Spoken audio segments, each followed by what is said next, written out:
When I said I didn't trust Gayton Mckenzie, many of you came for me. But now, how many of you see what I was talking about? How many of you can finally admit that he's a wolf in sheep's clothing? Unlike rumbling, incompetent men like Herman Mashaba and Velenkosini Hlabisa, Gayton has mastered the art of persuasion. He's charismatic, charming, and knows exactly how to say the right things to win people over. He knows how to say all the right things and make all the nice promises. But when the moment came to stand with the people, to put the people first, he chose power instead. He chose his ambition over your trust. But we shouldn't be surprised by this, right? I mean, we cannot forget what Gayton himself said about politics. We are the only party that said, Sakina, at the beginning, we said we'll work with anybody. At the beginning, when people were saying, I told John Steenhuisen, and I said, don't come with your morals to me. I'm not here for morals. I'm here for power discussions. When we started the coalition talks, he said, let's first see if our morals are aligned. I said, whoa, I can't be taught by you about morals or anybody else for that matter. I'm here for power. We want power as the Patriotic Alliance. So let's talk about what he did with that power. When Parliament voted on the fiscal framework, Gayton had a choice. He could have stood firm, fought for the people, and rejected a policy that would hurt the most vulnerable. Instead, he chose to support a 0.5% VAT increase. A move that hits the working class and poor South Africans the hardest. And for what? A seat at the big table. As far as I'm concerned, he did it for power. He chose to disadvantage Patriotic Alliance voters. He chose to reduce ordinary citizens' bank account balances. He chose power over the people. And you know what's worse? Even Gayton himself admitted that VAT wasn't the only option. And it's very easy to blame the finance minister for the 2% VAT hike. But I think that's unfair towards him. And I'll tell you why I'm saying that. All of us cabinet ministers, all of us are asking for more money. Now he came back and he said, all right, should we look at this as an option? He didn't come to Parliament and say, this is what it's going to be. He says to us, what do you guys think? And we now must come with ideas and not just criticize and say, no, we don't want VAT. What is on the other side of it? That's what the president asked us. What's on the other side of it? What is on the other side of the coin? If you're not going to do this, you are ministers, you are leaders, come with ideas. And that's what we're going to do. We're going to come with ideas. So what happened to those other ideas? You say you're a seasoned businessman, Gayton. Don't you know that increasing VAT hurts more than it helps? You campaigned using Abahambe and you talk about illegal immigration. So why didn't you propose real solutions like deporting illegal foreigners and securing our borders to ensure that South African citizens and legal foreigners take up jobs and grow the tax base? To ensure that our overstretched resources are adequately allocated to a smaller population, which is the citizens and foreigners who are here legally. What are we changing? I think the first thing we'll be changing is that first four things is, number one, every business that hires illegal foreigners, we will revoke your license. Number two, all illegal foreigners, you have 30 days to go home. While we start taking you home, you have 30 days. We don't want to see one of you here. You get arrested with no bail when we get you here. We're not going to deport you. We keep you in jail indefinitely. Number three, all the mines, this transfer pricing, and you know the mines does, they take, let's say they take gold. They don't sell the gold here. They sell the gold in Dubai. And then they pay tax in where they sell the gold. Yes. That things will stop. Yeah. I will then change how people operate. I will tell people, this is how B is going to work, this is how redress is going to work. But from now on, we're all South Africans. Why didn't you fight for policies that would actually benefit the people, like the removal of BEE? Instead, you still voted for VAT when you had the option to bring new ideas. What did you propose in order to increase the revenue instead of the ANC increase in the VAT? What did you propose to avoid this VAT increase? At the end of the day, you were still played. The ANC obviously knew that they were not going to get the 2% VAT increase. They came and presented a 2% VAT increase and everyone went bananas. You think they didn't know that this would happen? You claim to be a businessman. Now, do you mean to tell me that you couldn't see that the ANC actually wanted less than the 2% VAT? They asked for the 2% in order to negotiate down to some lower number.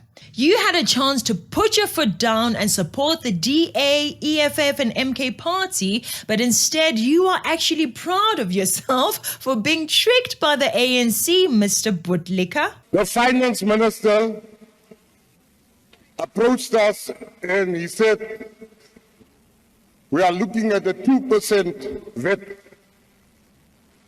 We immediately said, that's too much. We were negotiating, we were fighting, we were debating. We ended up on 0.5 percentage points. I can't have it my way or the highway.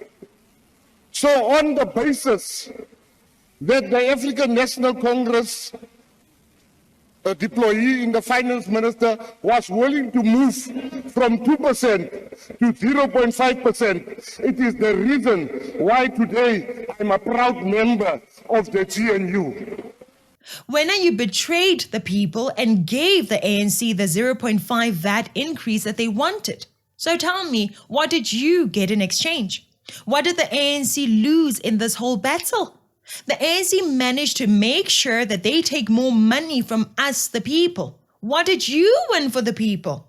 Did the ANC raise tariffs on China to protect our South African industries, maybe? No. Did the ANC agree to adopt a strong stance against illegal immigration? No.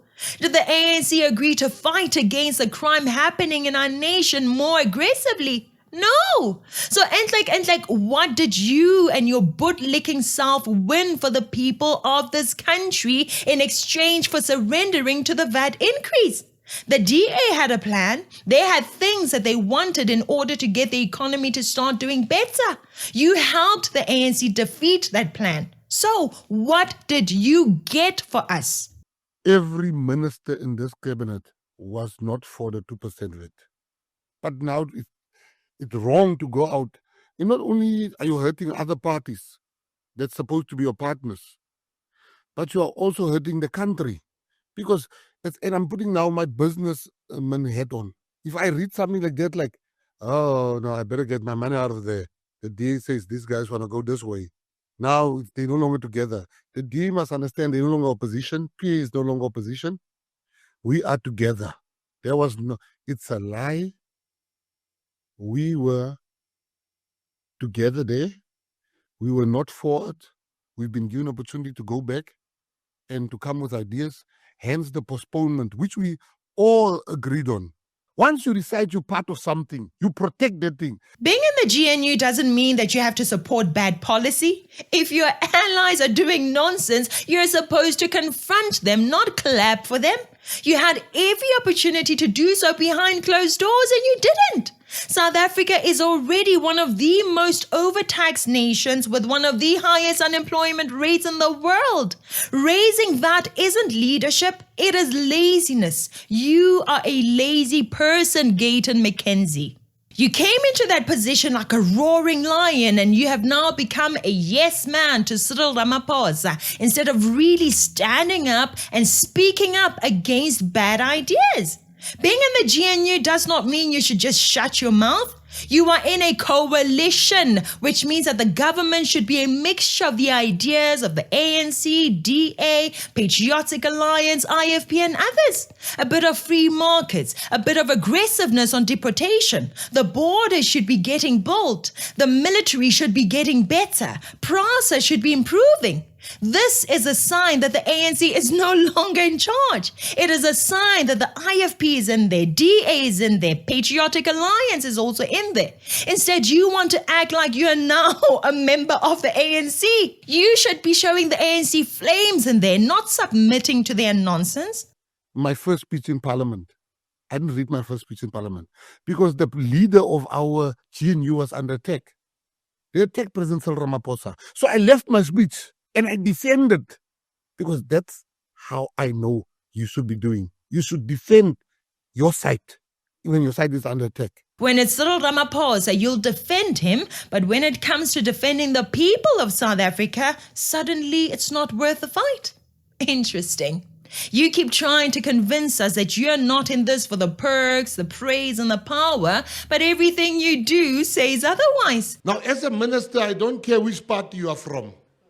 We are serving at the behest of President Ramaphosa. Some of us, maybe we would like to act that we've appointed ourselves or the voters appointed us. There are people with more votes than the party I belong to, and they are not here. I am here because the president deemed it fit and proper to appoint me. So we were in Ekurhuleni, and there was a song that was saying, a Sotho song. Generally, if you want to talk Sotho to me. The song was, Re o rata kaofela Ramaphosa. Hey, we were in trouble. The ones that are not from the ANC. Me, I was standing up and I was singing, Re o rata kaofela. I was singing. And one person next to me said, but you are not from the ANC. Why are you saying? I said, I am appreciating. I said, you see, when you're in those blue lights and you're not stuck in traffic, remember who appointed you. I am remembering. So I was singing for the privilege of serving South Africa. And I was singing the loudest, Rata Kaufela. And my friend called me, he says, I saw you singing Rata Kaufela. I said, where are you now? No, I'm coming from Pretoria. I said to him, no, what's wrong if I sing that? He says, no, but you can't be singing, you love Ramaphosa. I said, but I love him now. He says, no, man, you can't. I said, no, I don't blame you. The frustration of traffic, I know, is getting to you. You want to be so close to Cyril. You want to please him at all costs, as if he's some gangster in jail that you have to please. Otherwise, he will make your life difficult. Why are you so scared of Cyril? Like, I don't get it. Look at the way his face lights up when he talks about his darling Cyril Ramaphosa. Watch this. There's a skill that President Cyril Ramaphosa has, where he brings us all together again. So now he does it. He will even come me down and say, no, you are wrong, Minister Mckenzie. You are wrong, Minister of the ANC. Because he's made us believe we are not ANC or PA or thing there. We are cabinet ministers, which that's how it should be. Imagine. What kind of a soldier is this? We want warriors in the GNU to skin the ANC alive, guys. We want the communism in our government to come to an end. We want the BEE to come to an end. Look at the terms that the DA is said to have put on the table in exchange for their support for the 0.5% VAT increase. Huh? If you want that 0.5 increase, it should be temporary and it should be in exchange for this, and this. Changes that boost the economy. Gayton is just there defending the VAT increase without getting us anything that will benefit our economy. He's just clapping for Cyril like a seal. Instead of focusing on things that bring jobs, you're out here spending our state resources to celebrate dead people who have no bearing on the future of the country. If you honor Chris Honey, why not honor all the fallen heroes, black, white, Indian, and colored? Bit by bit, you're starting to do ANC things, celebrating fallen heroes with our state time, state employees, state money, and all for what? So that the ANC can like you. Gayton Mckenzie, the bootlicker. So impressive, huh? For me, I want to talk about the Honey family, Deputy President. This family, I got a call from the wife of Chris Honey very late at night. She said, I want my husband to be honored. I want my husband to be honored throughout South Africa, internationally. This event, even if I have to go to the bank to take savings and borrow money, but a year will not pass without my husband being honored. So, Minister, I don't want to embarrass you, but my husband will be honored. And I said to her, it is very late, go and sleep. Very late. When you wake up, you will wake up to good news. I called the President Cyril Ramaphosa, I explained, he said, make it happen. The DP called me, he sent me a message that I should call him. I called him and he said, I spoke to Lindiwe, the daughter. This must happen. So to the Hani family, I want to start with you. Comrade Chris was a blessing.